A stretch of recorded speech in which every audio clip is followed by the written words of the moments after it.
المتقين والصلاة والسلام على أشرف الأنبياء والمرسلين اما بعد۔ روزوں کے پیچیدہ مسائل بیان ہو رہے ہیں۔ حضرت شداد بن اوس رضی اللہ تعالیٰ فرماتے ہیں قال سمعت رسول اللہ صلی اللہ علیہ وسلم یقول من صلی یرائی فقد اشرک، ایسا شخص جس نے دکھلاوے کی نماز ادا کی گویا اس نے اللہ کے ساتھ شرک کیا۔ ومن صام یرائی فقد اشرک، جس نے دکھلاوے کا روزہ رکھا اس نے بھی اللہ کے ساتھ شرک کیا۔ اور فرمایا ومن تصدق یرائی فقد اشرک، جس بندے نے دکھلاوے کا صدقہ کیا اس نے بھی اللہ کے ساتھ شرک کیا۔ نیک اعمال کرتے ہوئے ساتھ میں اللہ سے یہ بھی دعا کیا کیجئے کہ اے اللہ ہمارے اس عمل کو اپنی بارگاہ اقدس میں قبول فرما، اور اے اللہ ہمیں ریا سے دکھلاوے سے اپنی رحمت سے محفوظ فرما۔ سحری اور افطاری کے جو مسائل ہیں ان میں سب سے پہلے بخاری مسلم کی حدیث ہے۔ حضرت انس رضی اللہ تعالی عنہ فرماتے ہیں قال رسول اللہ صلی اللہ علیہ وسلم تسحروا فَإِنَّ فِي السَّحُورِ بَرْكَةً، میرے نبی نے فرمایا سحری کیا کرو کیونکہ اللہ نے سحری میں برکت رکھی ہے۔ ہمارے ہاں ہوتا یہ ہے کہ ہم بعض اوقات رات لیٹ تک کھاتے پیتے رہتے ہیں۔ کئی ساتھی ایسے ہیں پھر وہ اس بات کی طرف توجہ نہیں دیتے کہ سحری کی ضرورت نہیں ہے، حالانکہ میرے نبی نے حکم دیا ہے کہ سحری کھاؤ، سحری میں اللہ نے کیا رکھا ہے؟ برکت رکھی ہے۔ آپ کو پتہ ہے سحری کا بہترین کھانا کیا ہے؟ یہ بھی میرے نبی نے بتلایا ہے۔ سحری کا بہترین کھانا نبی اکرم صلی اللہ علیہ وسلم نے فرمایا کھجور ہے۔ افطاری میں تو ہم سارے کھجوریں کھاتے ہیں، کبھی سحری میں بھی ہم نے بندوبست کیا کھجور کا، تو یہ بھی سنت ہے، اس کا بھی ہم نے کیا کرنا ہے؟ خیال رکھنا ہے۔ دوسرے نمبر پر میرے اور آپ کے نبی جناب محمد رسول اللہ صلی اللہ علیہ وسلم نے فرمایا ثلاث، تین چیزیں من اخلاق النبویہ، اخلاق نبوی میں سے ہیں تین چیزیں۔ پہلی چیز تعجیل الافطاری، افطار میں جلدی کرنا۔ جلدی کرنے کا مطلب یہ نہیں کہ 10 منٹ پہلے روزہ افطار کر لینا، نہیں، جلدی کا مقصد یہ ہے کہ جب افطار کا وقت ہو جائے پھر کسی کا انتظار نہیں کرنا، پھر افطار میں جلدی کرنی ہے، جلدی روزہ افطار کرنا ہے۔ وَتَأْخِيرُ السُّحُورِ، سحری میں لیٹ کرنا۔ کچھ لوگ 2 بجے اٹھ کے 3 بجے اٹھ کے سحری کر کے پھر آرام کے لیے لیٹ جاتے ہیں، بس بھی سحری ہوگی اب آرام کریں، پھر اٹھیں گے گھنٹے بعد پھر نماز پڑھیں گے، ایسا کام نہیں کرنا۔ میرے نبی نے فرمایا وَوَضَعَ الْيَمِينِ عَنِ الشِّمَالِ فِي الصَّلَاةِ، اور اپنا دایاں ہاتھ بائیں ہاتھ کے اوپر رکھنا نماز میں۔ یہ تین چیزیں اخلاقی نبوی میں سے ہیں۔ یہ جو آخری میں نے بیان کیا ہے یہ انشاءاللہ ہمارے موضوع کی طرف آ رہا ہے، جو آخر میں ہم نماز کے مسائل سمجھ رہے ہیں اس میں یہ بیان کروں گا۔ دوسری حدیث میں میرے نبی نے فرمایا میری امت تب تک خیر پر رہے گی جب تک وہ افطار میں جلدی کرے گی اور سحر میں لیٹ کرے گی۔ اس سے بھی آگے سنیے، سحری کھاتے ہوئے اگر آذان ہو جائے، یہ ایک بڑا پیچیدہ مسئلہ ہے، اکثر ایسے ہی ہوتا ہے، سحری کھا رہے ہیں، روز 2-4 منٹ پیچھے آ رہے ہیں، پتہ نہیں چلتا، یا بندہ لیٹ اٹھتا ہے تو سحری کھاتے ہوئے آذان شروع ہو جاتی ہے۔ حضرت ابو ہریرہ رضی اللہ تعالیٰ عنہ فرماتے ہیں اذا سمع احدکم النداء والاناء علی یدیہ، ایسا بندہ جو کھانا کھا رہا ہے اس کا ہاتھ کھانے میں ہے اور ادھر سے مؤذن نے اللہ اکبر کہہ دیا ہے، وہ کیا کرے گا؟ تو اپنا ہاتھ پیچھے ہٹائے گا۔ میرے نبی نے فرمایا فلا یضعہ، وہ اپنا ہاتھ پیچھے نہ ہٹائے حتی یقضی حاجتہ منہ، یہاں تک کہ وہ سیر ہو کر کھانا کھا لے۔ یہ دین نے ایک گنجائش دی ہے، اس پہ ہر روز عمل کرنا یہ ٹھیک نہیں ہے، یہ گنجائش ہے۔ ایسا بندہ جو لیٹ ہو گیا ہے اس کے لیے گنجائش ہے، پھر ایسی بھی گنجائش نہیں کہ اذانیں ختم ہو گئی ہیں پھر بھی وہ لگا ہوا کھانے، اچھا ابھی فلاں جگہ پہ اذان ہو رہی ہے، خیر ابھی اتنے دیر اذان ہو۔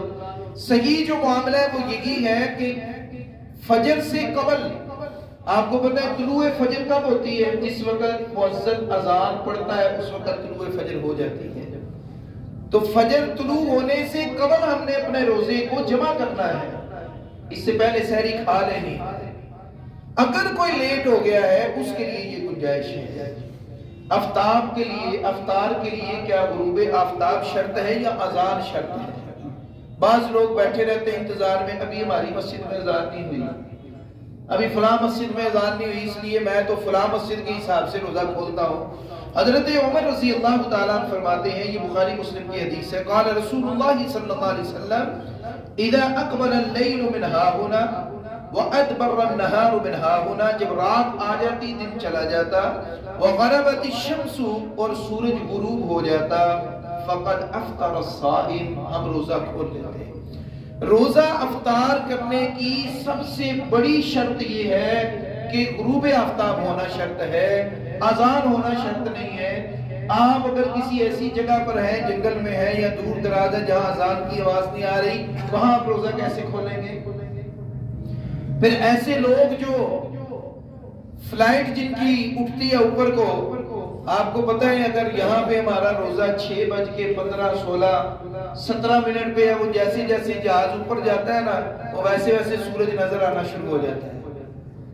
پھر وہ بعض اوقات جہاز کے اندر وہ اعلان کر دیتے ہیں کہ غروب آفتاب اور افطاری کا وقت ہو گیا، آپ افطاری کر لیں.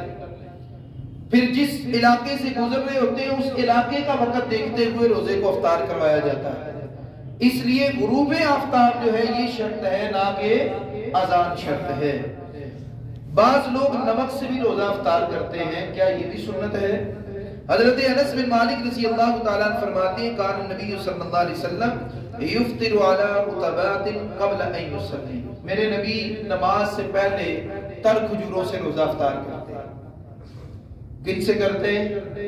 تر کھجوروں سے روزہ افطار کرتے ہیں. مجھے یہاں ایک بات یاد آئی، حضرت ابو ہریرہ رضی اللہ تعالیٰ نے ایک دفعہ روزہ افطار کرنے لگے تو زاروں کی طرح رونے لگے. پوچھنے والوں نے پوچھا ابو ہریرہ کیوں روتا ہے؟ کہا اللہ کی قسم، ہم نبی اکرم صلی اللہ علیہ وسلم کے زمانے میں کھجوروں سے روزہ افطار کرتے تھے. بعض اوقات یہ ہوتا تھا کھجوریں بھی نہیں ہوتی تھیں، ہم خشک کھجور سے روزہ افطار کرتے تھے. بعض اوقات یہ ہوتا تھا کہ خشک کھجور بھی نہیں ہوتی تھی، ہم پانی سے روزہ افطار کر لیتے تھے. آج دسترخوان دیکھ کر اپنا جس پہ اتنی نعمتیں لگی ہوئی ہیں، میری بے ساختہ آنکھوں سے آنسو جاری ہو گئے ہیں. تو نبی اکرم صلی اللہ علیہ وسلم نماز سے پہلے تر کھجوروں کے ساتھ روزہ افطار کرتے. فَإِن لَمْ تَكُنْ رُطَبَاتٍ، بعض اوقات یہ بھی ہوتا کہ تر کھجوریں میسر نہ ہوتی، پھر میرے نبی کیا کرتے؟ فَعَلَى تَمَرَاتٍ، آپ خشک کھجور سے، جسے ہم چھوارا بولتے ہیں، اس سے آپ روزہ افطار کرتے. فَإِن لَمْ تَكُنْ حَسَى حَسَوَاتٍ مِّنَ الْمَاءِ، میرے بھائیو اللہ کا شکر ادا کرو. میرے اور آپ کے نبی جس کا ہم نے کلمہ پڑھا ہے، کبھی ایسے بھی ہوتا تھا کہ خشک کھجوریں بھی نہیں ہوتی تھی اور آپ پانی سے روزہ افطار کرتے تھے. کھجور سے روزہ افطار کرنا یا پانی سے روزہ افطار کرنا یہ سنت نبوی ہے. اس کے علاوہ نمک سے روزہ افطار کرنا یا کسی اور چیز سے روزہ افطار کرنا سنت نہیں ہے. روزہ افطار کروانے والے کا اجر کیا ہے؟ میرے نبی نے جب یہ اجر بتایا نا تو صحابہ کہنے لگے یا رسول اللہ صلی اللہ علیہ وسلم، ہمارے پاس تو اتنا ہوتا ہی نہیں ہے کہ ہم ایک بندے کو سیر ہو کے کھانا کھلا دیں. میرے نبی نے فرمایا میں نے کھانا کھلانے کا نہیں کہا، روزہ افطار کروانے کا کہا ہے، وہ چاہے ایک کھجور کے ساتھ کیوں نہ ہو. یہ روزہ، یہ رمضان ہے نیکیوں کا. آپ دسترخوان پہ اگر بیٹھے ہیں نا، آپ کی والدہ ہے، آپ کی بیوی ہے، آپ کا بھائی ہے یا آپ کے والد ہیں، آپ ایک کھجور اٹھائیں افطاری کے وقت، ان کو پیش کریں، اپنی والدہ کو پیش کریں، اپنی زوجہ کو پیش کریں، تو یہ بھی روزہ کھلوانے کا میرا رب جو ہے انشاءاللہ اس کا اجر و ثواب عطا فرمائے گا. میرے نبی نے فرمایا من فطر الصائم کان له مثل اجره غیر انه، کہا جتنا روزہ رکھنے والے کو ثواب ہے اتنا ہی روزہ کھلوانے والے کو بھی ثواب اللہ دیتا ہے. پھر میرے نبی نے فرمایا لا ينقص من اجر الصائم شيئا، جس کا روزہ کھولا جا رہا ہے اس کے بھی اجر میں سے اللہ کوئی چیز کمی نہیں کرتا. اللہ اپنے پاس سے ایک ایکسٹرا اجر اور روزہ رکھنے والے کے برابر کھلوانے والے کو عطا فرماتا ہے. روزہ کھلوانا کوئی چھوٹی بات نہیں ہے، بہت بڑی بات ہے۔ اس کے بعد انشاءاللہ کل میں یہ بیان کروں گا رخصت الصوم کہ روزے میں کون کون سی چیز کی ہمیں اجازت ہے، سفر میں روزہ رکھنا یا چھوڑنا، آیا جو آج کل ہمارے سفر ہیں ان میں ہم روزہ چھوڑیں یا رکھیں۔ اس کے علاوہ ایسی عورت جو حیض والی نفاس والی ہے کیا وہ روزہ رکھے گی یا چھوڑے گی، یا کیا روزے کے دوران اگر عورت ایسی ہے جس کو پیریڈ شروع ہو گئے ہیں اس کا روزہ باقی رہے گا یا نہیں رہے گا، ایسی عورت جو دودھ پلا رہی ہے جو فیڈنگ کرواتی ہے وہ روزہ رکھ سکتی ہے یا نہیں، حاملہ عورت کے لیے روزہ رکھنا کیسا ہے اس کے بارے میں دین نے کیا کہا، سفر میں اگر دشواری ہے اس کی وجہ سے روزہ توڑ دیا ہے تو کیا روزے کا کفارہ ہوگا یا نہیں ہوگا، بڑھاپا یا ایسی بیماری جس کے ختم ہونے کی توقع نہیں ہے کیا ایسے لوگوں کو دین نے کوئی رخصت دی ہے، یہ مسائل انشاءاللہ کل بیان ہوں گے۔ ہمارا جو وضو اور نماز کا سبق ہے کل میں نے آپ کو یہ بتایا کہ ہم نے اپنے ہاتھ کس طرح سے اٹھانے ہیں۔ اس کے بعد جب ہم نے کھڑے ہونا ہے نا میرے بھائیوں، بعض لوگ کھڑے ہوتے ہیں اپنے پاؤں اس طرح کر لیتے ہیں جیسے یہ میرے ہاتھ ایسے نہیں کرتے، بعض لوگ اپنے پاؤں بہت زیادہ پھیلا لیتے ہیں، وہ بھی نہیں پھیلاتے۔ میری جو ایک حد ہے نا وہ یہ میرے کندھوں تک ہے، زیادہ سے زیادہ مجھے یہ اجازت ہے کہ میں اپنے کندھوں کے برابر اپنے پاؤں کھولوں، اس سے زیادہ نہ کھولوں۔ پھر اس کے بعد میرے جو پیر ہیں ان کی انگلیوں کا رخ جو ہے بالکل سیدھا قبلے کی طرف ہونا چاہیے، بالکل سیدھا قبلے کی طرف۔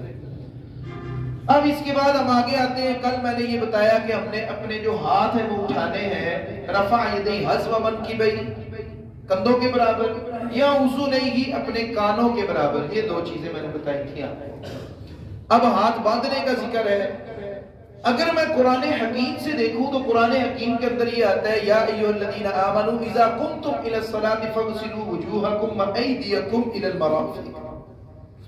اللہ نے ہاتھ کی جو حد بتائی ہے نا وہ یہ کونی سمیت ہے، مرافق اس کونی کو کہتے ہیں۔ ہاتھ کتنا ہوتا ہے، ہم جب بھی اپنا ہاتھ اٹھاتے ہیں نا یہ کونی ہماری ساتھ چلتی ہے، ایسی ہے۔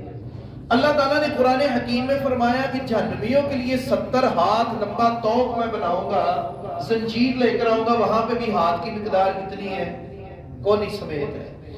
موسیٰ علیہ السلام اپنا ہاتھ بغل میں ڈالتے تھے جب وہ کھڑا کرتے تھے تو وہاں بھی ہاتھ کی جو مقدار ہے کتنی ہے، کونی سمیت ہے۔ آپ عربی کے اندر ہاتھ یدئی یدا کا پوچھیں گے نا، یہ ہتھیلی اس کو کہا جاتا ہے، ہتھیلی۔ ہاتھ جو ہے نا یہ مرافق اس کے برابر کہا جاتا ہے۔ اب میں آپ تمام ساتھیوں سے یہ کہوں گا، ابھی ہم نے حدیث پڑھی ہے کہ اخلاق نبوی میں سے ہے کہ میرے نبی اپنا دایاں ہاتھ بائیں کے اوپر رکھتے تھے، فی الصلاۃ نماز میں اپنا دایاں بائیں کے اوپر رکھیں، آپ کے بالکل ہاتھ صحیح جگہ پہ آ جائے گا، بالکل صحیح جگہ پہ خود ہی آ جائے گا۔ باقی اب آپ نے خود ہی دیکھنا ہے کون کس طرح سے عمل کر رہا ہے۔ میں نے جو قرآن حدیث میں ہے وہ آپ کو بتا دیا ہے، جب آپ ایک ہاتھ اپنا دوسرے کے اوپر رکھیں گے بالکل سیدھا آپ کی جگہ کے اوپر آ جائے گا۔ اللہ تعالیٰ نے بھی کوئی چیز خوبصورت لگتی جو بنیے میں ہوتی ہے، آپ کو یہ پتہ ہے، جو بالکل پرفیکٹ ہوتی ہے، آپ جب ایسے کریں گے تب بھی صحیح، ایسے کریں گے تب بھی صحیح، آپ سیدھا ایک ہاتھ دوسرے ہاتھ کے اوپر رکھیں بس۔ کوئی آپ سے پوچھے، آپ کہیں گے ہاتھ میرے نبی نے دایاں ہاتھ بائیں کے اوپر رکھا ہے، بھئی ہتھیلی نہیں رکھی، ہاتھ رکھا ہے، میں اپنا ہاتھ اپنے ہاتھ کے اوپر رکھ رہا ہوں۔ ہاتھ عربی کے اندر الى المرافق کونی سمیت ہے، یہ میں آپ کو بتاؤں، کوئی بندہ یہ ثابت نہیں کر سکتا کہ ہاتھ عربی میں اتنا ہے، اس کو ہتھیلی کہتے ہیں، یہ ہتھیلی ہے، ہاتھ جو ہے وہ کونی سمیت ہوتا ہے۔ تو اس کے علاوہ ہاتھ باندھنے کے 3 طریقے ہیں۔ پہلا طریقہ تو یہ مکمل ہاتھ باندھنا ہے، دوسرا جو ہے یہ آپ کی کلائی کے اوپر کلائی ہے، تیسرا جو ہے یہ ہتھیلی کے اوپر ہتھیلی ہے۔ یہ تینوں چیزیں، تینوں باتیں حدیث کے اندر موجود ہیں۔ میں رب العالمین کی بارگاہ اقدس میں دعا کرتا ہوں اللہ تعالی ہمیں قرآن و حدیث کو سن کر سمجھ کر اس پر عمل پیرا ہونے کی توفیق عطا فرمائے۔ آخر دعوانا ان الحمد للہ رب العالمین۔